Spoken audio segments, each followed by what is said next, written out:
Hello everyone, welcome back.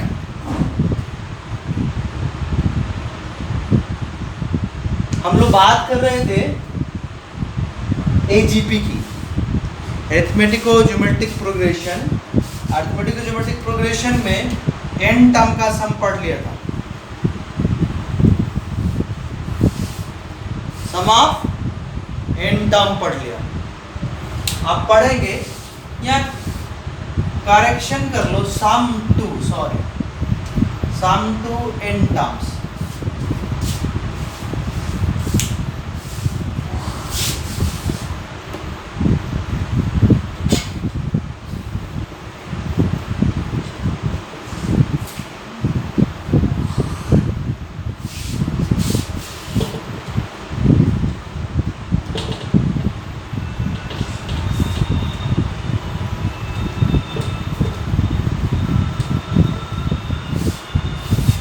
अगला सम पढ़ेंगे लेकिन फाइनाइट टर्म का, तो क्या पढ़ेंगे? Sum to infinite terms of an AGP. Okay, इसका हो सके तो फॉर्मूला याद रखेंगे, इसका याद रखना अच्छा हुआ, इसका इजी याद रखना। ओके, दैट इज एन क्या होगा? इन्फिनिटी होगा। मतलब क्या है कि limit n tends to infinity, s infinity आ जाएगा, right? N terms, infinity terms का सम चाहिए, एन क्या लेना? इन्फिनिटी पे जाएगा। एस एन पे अगर एन का लिमिट इन्फिनिटी लगाए तो एस इन्फिनिटी आ जाएगा। इसका मतलब we know that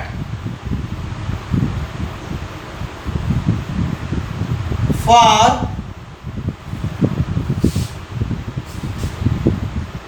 some of n term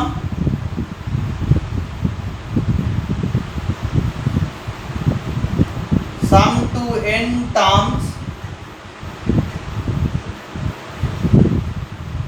of an AGP, हम जानते हैं या निकाल चुके s n a b upon 1 minus are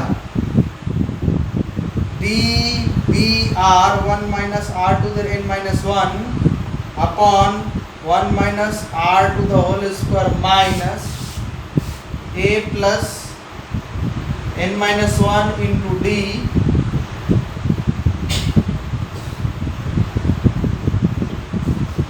के।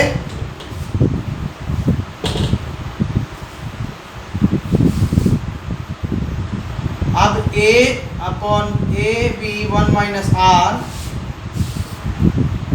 अलग अलग कर लेंगे, d b r upon 1 minus r to the whole square. D b r को 1 से मल्टीप्लाई करेंगे, अलग कर लिया, माइनस डी बी आर को इससे मल्टीप्लाई करेंगे तो d b r to the power n 1 minus r to the whole square, a plus n minus 1 into d r to the n 1 minus r, right? अब हम लगाएंगे इसे infinity लगाने के लिए both side n tends to infinity लगाएंगे।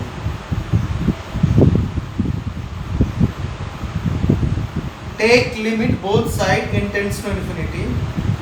तो अब ये लिमिट लीनियर होता था, सम इन्फिनिटी लगेगा, limit n tends to infinity a b upon 1 minus r, limit n tends to infinity d b r 1 minus r to the whole square,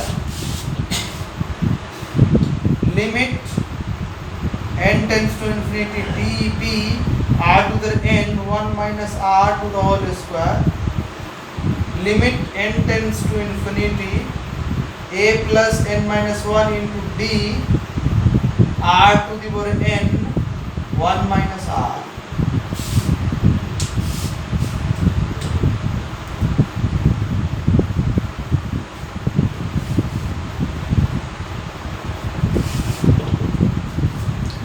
अब इसको लिख सकते हैं एस इन्फिनिटी एजीपी के लिए। इसमें एन वेरिएबल है ही नहीं है, एन वेरिएबल है तो एज इट इज रहेगा a b upon 1 minus are.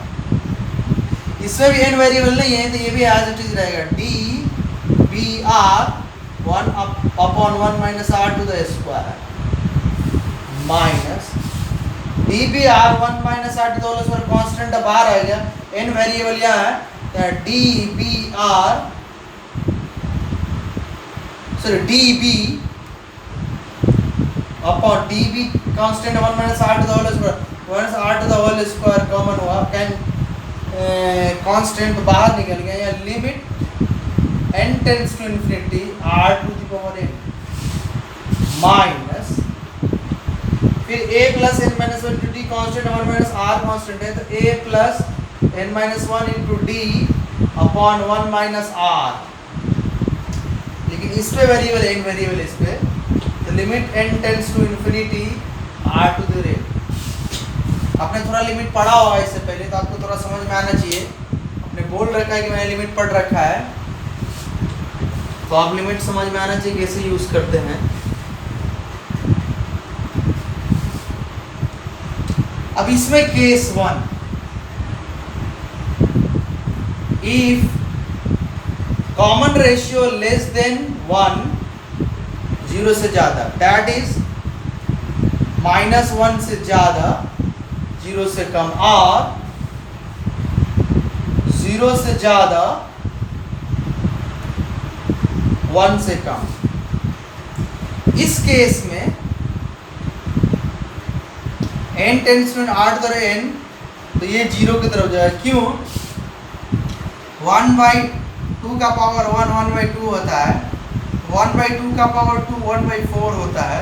1/2 बड़ा है, 1/4 छोटा है। 1/2 to the power 3 1/8 और छोटा है। मतलब 1/2 का पावर हम जैसे जैसे बढ़ाएंगे वो 0 की तरफ शिफ्ट होता है। और माइनस वाला भी हो तो माइनस साइड से 0 शिफ्ट होगा या प्लस साइड से। अब प्लस वाला हो तो ऑलवेज प्लस साइड से ओके शिफ्ट होगा हमेशा 0 की तरफ। तो -1 से 0 के बीच आ रहा है और 0 से 1 के बीच आ रहा है तो हमेशा अगर n इन्फिनिटी करेंगे इस पे तो ये 0 की तरफ शिफ्ट होगा और ये भी 0 की तरफ शिफ्ट होगा। इसलिए limit n tends to r to the n 0 की तरफ शिफ्ट हो गया।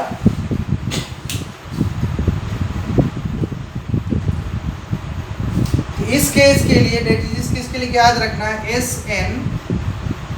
Infinity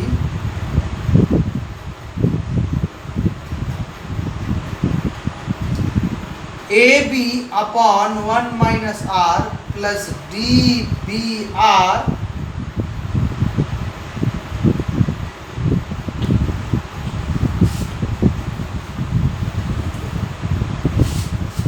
upon 1 minus r to the square minus db upon 1 minus r to the square into 0। इसका वैल्यू 0 होगा minus a plus n minus 1 into d upon 1 minus r into 0, ये भी 0 होगा। तो फाइनल s इन्फिनिटी आया ab upon 1 minus r plus dbr upon 1 minus r to the square. ये आपको याद रखना है। ये याद रखेंगे तो आपको अच्छा रहेगा, फास्ट होगा। एजीपी में इन्फिनिटी टर्म का सम अगर r का 0 से 1 के बीच आता है तो -1 से 0, 0 से ज़्यादा 1 से कम ab upon 1 minus r dbr upon 1 minus r to the whole square.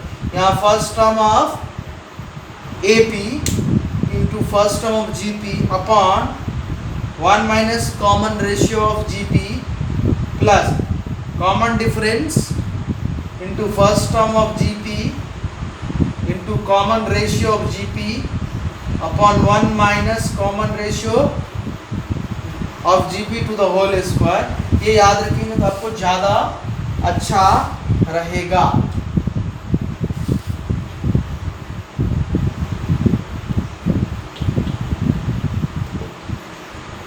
Case 2 में क्या है? If mod r greater than equal to 1 that is -1 से कम और 1 से ज़्यादा। इस केस में लिमिट अगर 2 का पावर 1 है तो 2, 2 का पावर 2 है तो 4, 2 का पावर 3 है तो 8।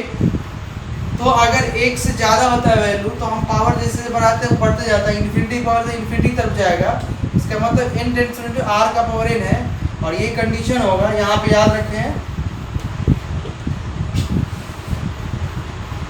इफ -1 से ज़्यादा, 0 से कम और 0 से ज़्यादा 1 से कम।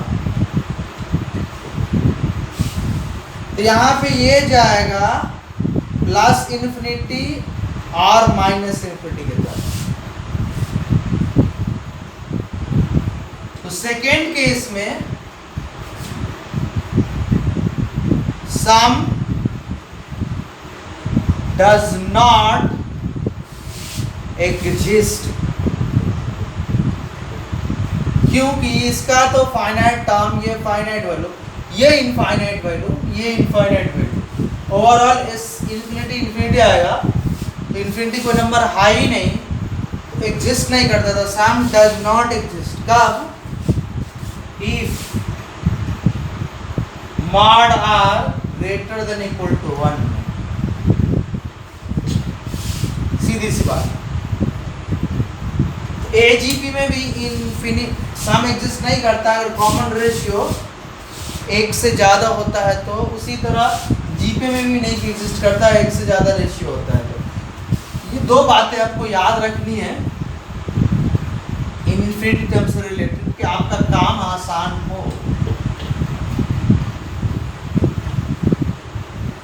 और जो मेथड बताया वो मेथड याद रहना है एन टर्म के लिए। वैसे एग्जाम में एन टर्म के लिए नहीं आएगा, आएगा तो इनफाइनाइट टर्म के लिए आएगा। अब अगला पॉइंट पे हम आएंगे, नेक्स्ट पॉइंट पे। तो नेक्स्ट पॉइंट पे हम क्या लिखेंगे कि summation of sum natural number series या sum series of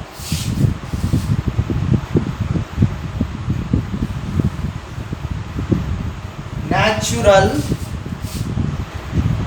numbers। In short इसको कहेंगे रिजल्ट्स।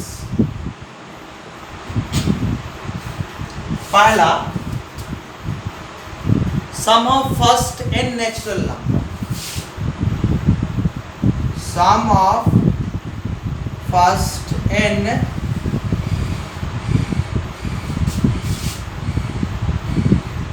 नंबर्स, दैट इज इसको लिखेंगे सिंबॉलिकली समेशन, वेरिएबल 1 से n तक जाएगा लेकिन लॉ लगेगा r का, देखो n इंटू n प्लस, यहाँ n है ना 1/2। आपको याद होना, प्रूफ फास्ट में कर देते हैं। r from 1 to n r, इसका मतलब 1 + 2 + 3 + 4 अप टू n। तो AP में है, ये AP में है तो number of term n upon 2, first term 1 plus number of term -1, common ratio sorry 2a में 2, फर्स्ट टर्म 1, कॉमन रेशियो इसका 1 है, n/2, 2 + n-1, फाइनली 1, 2 में से 1 गया 1, n × n + 1/2, यही रिजल्ट आता है जो कि फर्स्ट रिजल्ट लिखा। राइट, अब लिखेंगे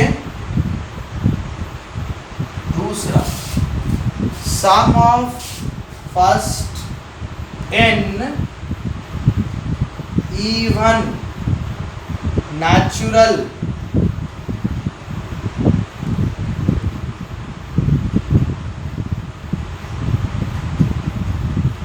नंबर्स। इसका कैसे लिखेंगे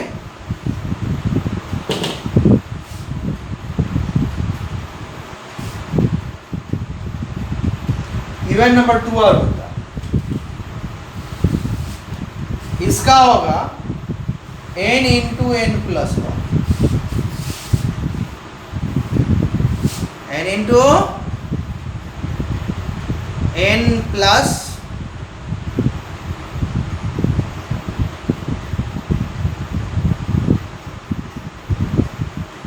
1.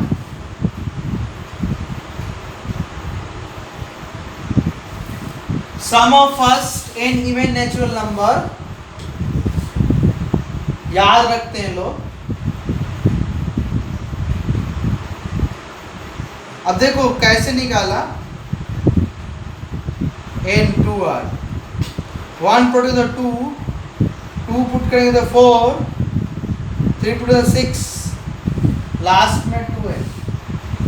इसमें total number of term n है, 1 से लेके n टर्म है, number of term divide 2 into first term 2 plus number of term minus 1, common difference 2, n by 2, 4 plus 2n minus 2, क्या बढ़िया क्या होगा, 2 कॉमन निकाल लो, यहाँ पर 2 प्लस n माइनस 1, 2 से 2 कैंसिल, n 2 में से 1 यहाँ 1 तो n प्लस 1। तो ये भी याद रखने की चीज है कि फर्स्ट n नेचुरल नंबर का sum n into n plus 1 होता है। फर्स्ट, अब तीसरा result, sum of first n odd natural number, odd का यहाँ पे लॉ लिखेंगे 2r माइनस 1,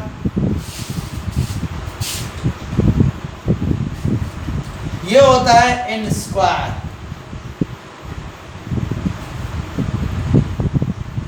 प्रूफ करके दिखाते हैं, 1 to n 2r minus 1, 1 put करेंगे तो 1, 2 पुट करेंगे तो 3, 3 पुट करेंगे 5, इस तरह से लास्ट में 2n माइनस 1।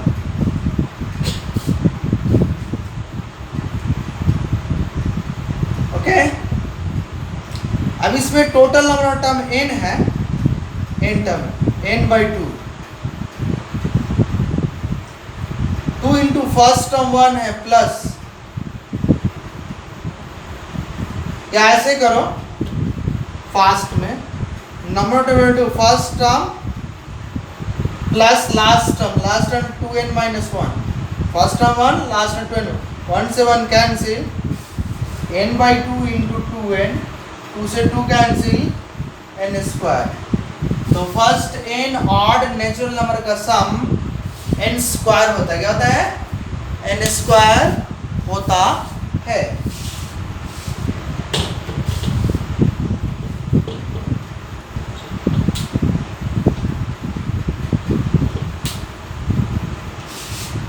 अब जो फॉर्मूला लिखने जा रहे हैं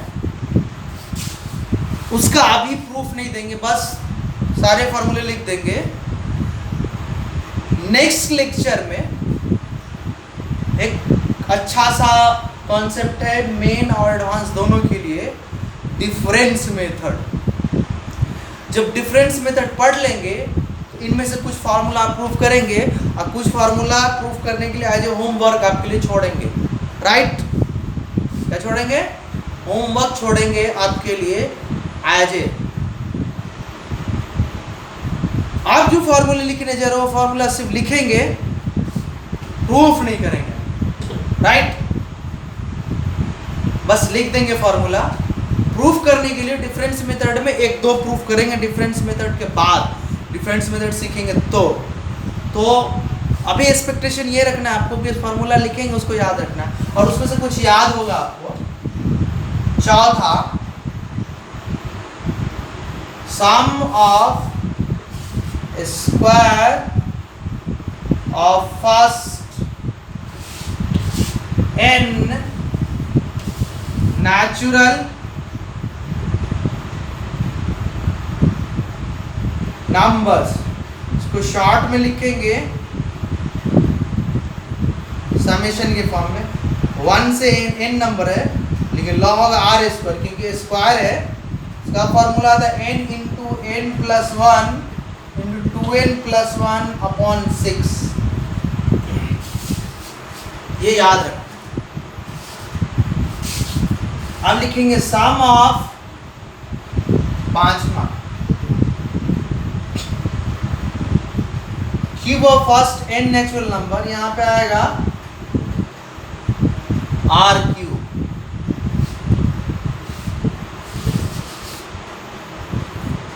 तो ये होता है n into n plus 1 by 2 to the whole square, that is r from 1 to n natural number का स्क्वायर आता है।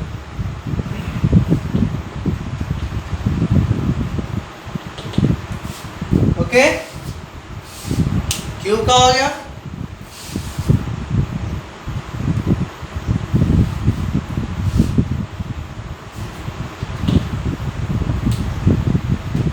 अब sum of square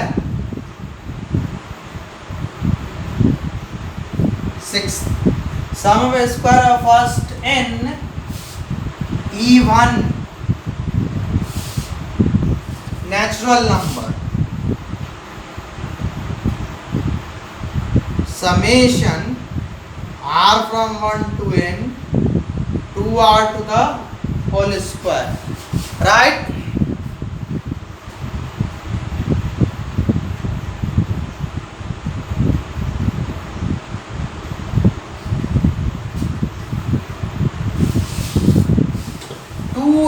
n plus 1, 2n into n plus 1, 2n plus 1 upon 3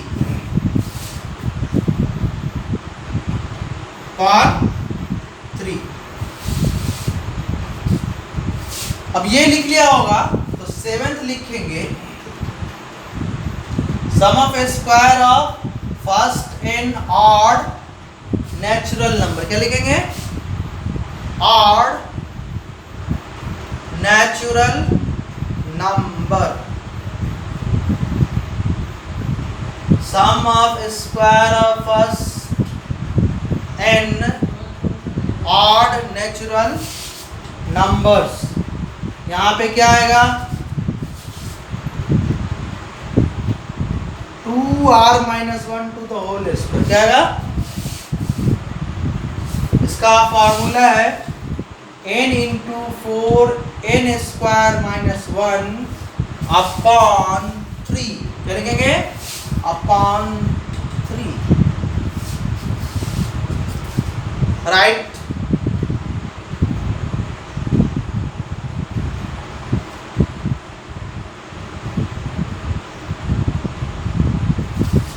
ये होने के बाद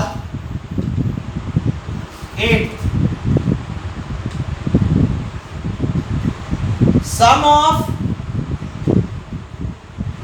cube of first n odd natural number या cube. क्या लिखेंगे? क्यूब।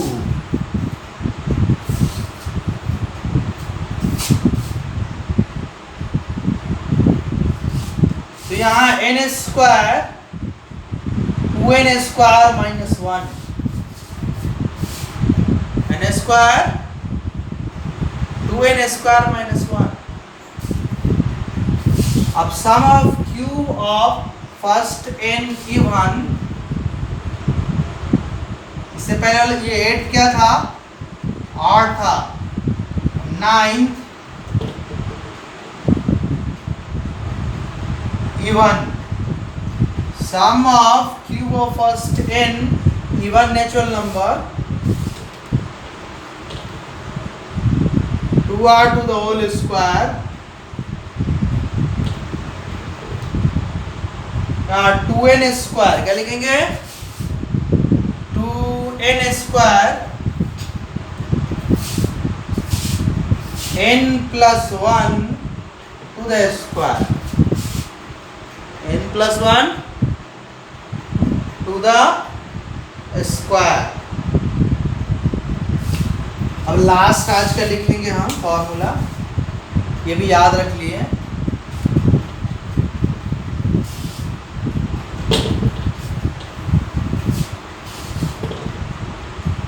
फोर्थ पावर का है, मैं फोर्थ पावर बोलने नहीं जा रहा, बस लिख दे रहा सब शॉर्ट में, ये उतना यूज होता नहीं है। नेचुरल नंबर के फोर्थ पावर का सम क्या होगा?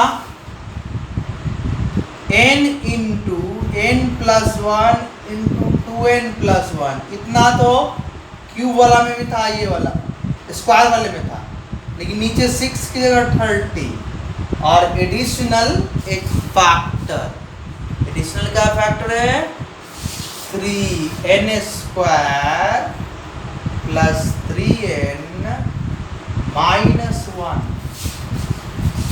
Okay, 3n square plus 3n minus 1। ये आज का लास्ट फॉर्मूला था। ओके,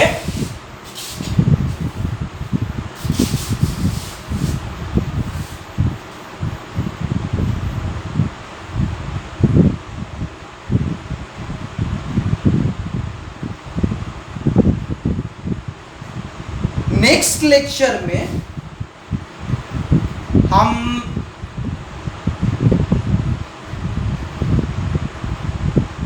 डिफरेंस मेथड लेके आएंगे, और डिफरेंस मेथड के बाद कुछ प्रॉब्लम पढ़ेंगे, और जो प्रॉब्लम मैंने रखा है पढ़ाने के लिए आपको, उसको पढ़ेंगे प्रॉब्लम बेस्ड ऑन सीक्वेंस के नाम से। क्या पढ़ेंगे? Sequence series, problem based on sequence series के नाम से पढ़ेंगे, और उसमें एपी जीपी एचपी सब का पढ़ेंगे। उसके बाद प्रॉब्लम सेशन पढ़ेंगे, आईआईटी के जो क्वेश्चन, प्रॉब्लम सेशन में आईआईटी के क्वेश्चन कराता मैं, तो प्रॉब्लम सेशन बाद में करेंगे। नेक्स्ट लेक्चर डिफरेंस मेथड है, और डिफरेंस मेथड के बाद आई थिंक 2 या 3 lecture problem based on sequence and सीरीजेस। उसके बाद problem session for sequence and सीरीजेस के लिए आई थिंक 6 से 7 प्रॉब्लम सेशन होंगे, तो अभी चलेगा। आपको एक लेक्चर और कॉन्सेप्ट रहा, उसके बाद I hope 9 to 10 lecture problem he problem चलता रहेगा। उसमें कुछ प्रॉब्लम जो आईटी के नहीं है उसको हम problem based on sequence and series के नाम से पढ़ाएंगे, और जो आईटी के क्वेश्चन उसको हम प्रॉब्लम सेशन के नाम से पढ़ाएंगे। तो अभी चलेगा ये, उसके बाद फिर आपको जो नया टॉपिक स्टार्ट होगा आपको बता दिया जाएगा कि ये स्टार्ट होने वाला है। तो एट द एंड ये कहना चाहता कि एक ही लेक्चर आप बचा है conceptual based sequence and series का, बाकी लगभग सब पढ़ लिया, और जो रिजल्ट दिखाया वो रिजल्ट आप याद रखेंगे। उम्मीद करते हैं आप लोग अच्छा कर रहे होंगे। ओके, आप लोग अच्छा कर रहे होंगे। इन्हीं बातों के साथ मैं आज का लेक्चर एंड करता हूं। ओके।